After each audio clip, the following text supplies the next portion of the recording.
Assalamualaikum warahmatullahi wabarakatuh. Salam belajar. Baiklah para pembelajar sekalian, selamat bertemu lagi di ruang belajar IPS. Dalam kesempatan ini kita akan membahas tentang sebuah tema, yaitu interaksi antar negara Asia dan negara lainnya, ya. Nah, ini diambil sumbernya itu dari buku paket IPS kelas 9 kurikulum 2013 untuk edisi revisi 2018. Ya, penerbitnya adalah Kementerian Pendidikan dan Kebudayaan Republik Indonesia. Nah, dalam kesempatan kita kali ini yang akan kita bahas secara khusus yaitu tentang letak dan luas benua Asia, ya. Kita akan membahas dulu benua Asia sebelum ke benua yang lainnya yang ada di dunia.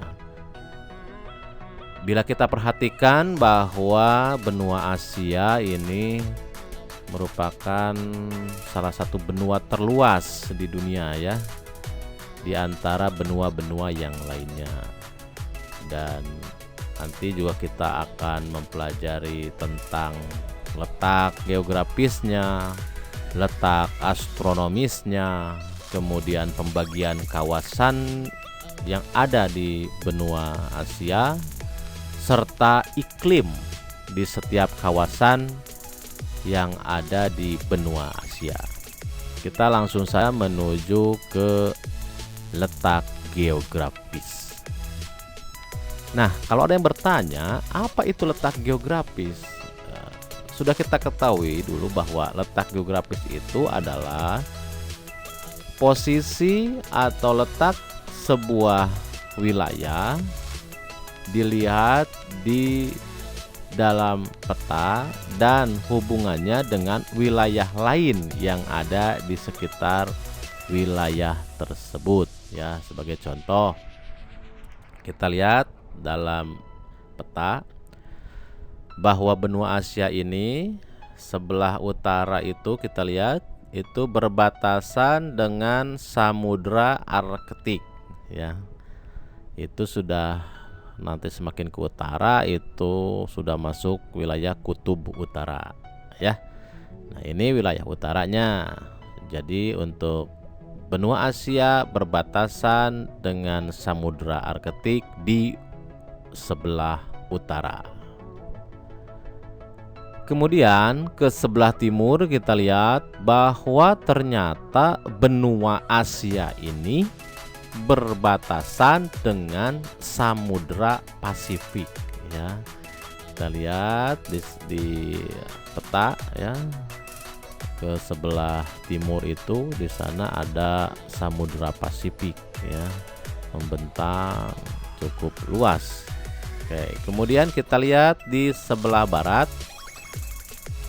Ternyata sebelah barat itu benua Asia berbatasan dengan Laut Tengah, lalu ada benua Eropa dan benua Afrika, ya. Kita lihat di peta itu yang warna putih itu adalah benua Eropa dan Afrika, ya.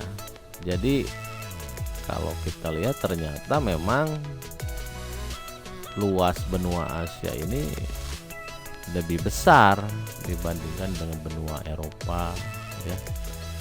Dan kemudian kita lihat lagi di sebelah selatan, ya, kalau ke bawah itu, ya, kita lihat di peta itu ternyata benua Asia ini berbatasan dengan Samudra Hindia dan benua Australia, ya. Itu dilihat berdasarkan letak geografis. Oke. Lanjutkan ke letak astronomis. Nah, kalau letak astronomis itu adalah posisi sebuah wilayah itu dilihat berdasarkan garis hayal, ya. Jadi garis hayal yang ada di peta itu ada dua, yang pertama disebut dengan garis lintang dan yang kedua disebut dengan garis busur. Kita ketahui bahwa garis lintang itu garis yang melintang dari pinggir sebelah kanan ke sebelah kiri atau sebelah kiri ke sebelah kanan ya, memutar itu melintang. Sedangkan garis busur itu membusur dari atas ke bawah. Ya, itu disebut dengan garis busur. Ya, kita lihat juga bahwa ternyata benua Asia ini berada di wilayah atau kisaran 26 derajat busur timur sampai 170 derajat busur timur ya. Nah, ini wilayahnya, dan kalau dilihat dari garis lintang ternyata letak benua Asia ini berada di antara 80 derajat lintang utara sampai 11 derajat lintang selatan ya. Ini luas juga ya wilayahnya ini di peta berdasarkan garis atau berdasarkan letak astronomis ini sangat luas ya. Dan itulah letak geografis serta letak astronomis benua Asia. Nah, selanjutnya kita mengenal bahwa karena luas benua Asia ini maka dibagi menjadi beberapa kawasan. Ya, di kawasan benua Asia ini dibagi menjadi yang pertama kawasan Asia Barat, kemudian Asia Tengah, Asia Timur, Asia Tenggara, dan Asia Selatan.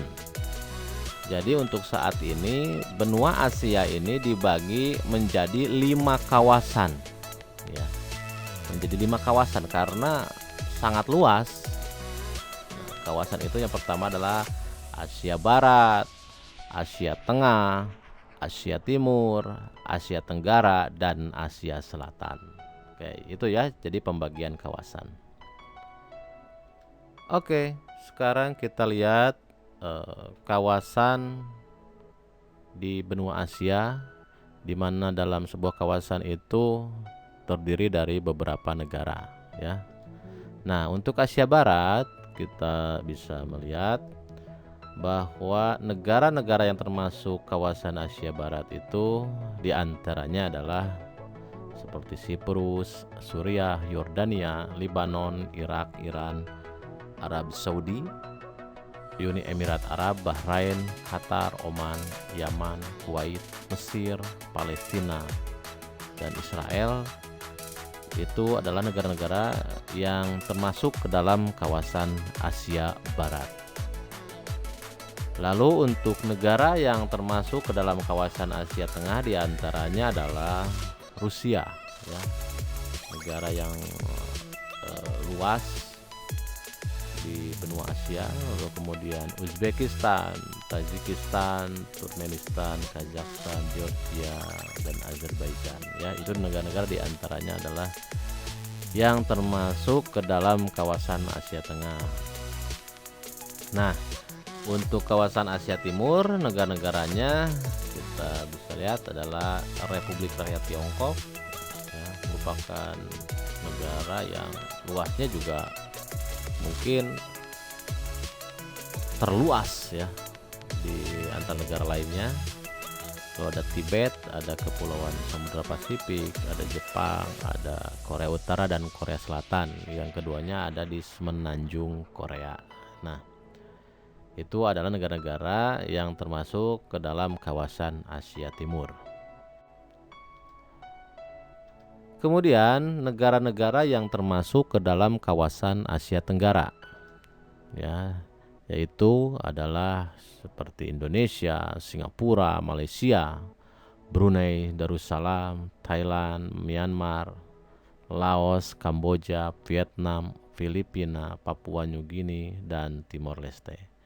Nah, ini kalau kita lihat ternyata hampir semua negara di kawasan Asia Tenggara ini adalah termasuk dalam anggota ASEAN ya. Itu. Lalu kita beralih ke Asia Selatan. Nah, negara yang termasuk ke dalam kawasan Asia Selatan diantaranya adalah India, Pakistan, Nepal, Bhutan, Bangladesh, Sri Lanka, Maladewa, dan Afghanistan. Nah, itulah negara-negara yang termasuk ke dalam kawasan benua Asia. Untuk kondisi iklim di beberapa wilayah benua Asia, ya, kita lihat di Asia Barat ini memiliki iklim kering, ya, dengan ciri curah hujan tahunan itu rata-rata rendah. Ya. Contoh di wilayah gurun Austral itu curah hujan tahunannya itu rata-rata kurang dari 150 mm. Untuk wilayah Asia Tengah ini sama, ya, iklimnya kering sehingga banyak daratan luas yang disebut dengan gurun. Ya. Gurun inilah yang menyebabkan, ya, keadaan iklim setempat itu bersifat kering. Ya. Itu dengan curah hujan tahunan itu rata-rata rendah, ya.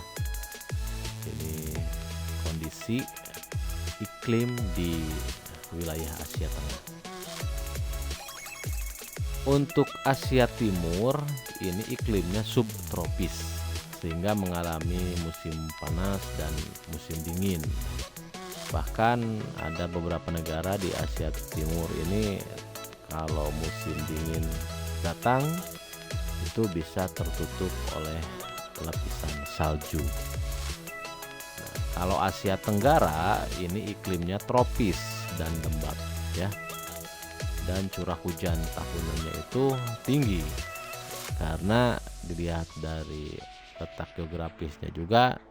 Untuk kawasan Asia Tenggara ini diapit oleh 2 samudra, ya. Inilah yang menyebabkan adanya pengaruh, ya, terhadap curah hujan, ya. Dalam iklim tropis biasanya ada 2 musim, yaitu musim hujan dan musim kemarau.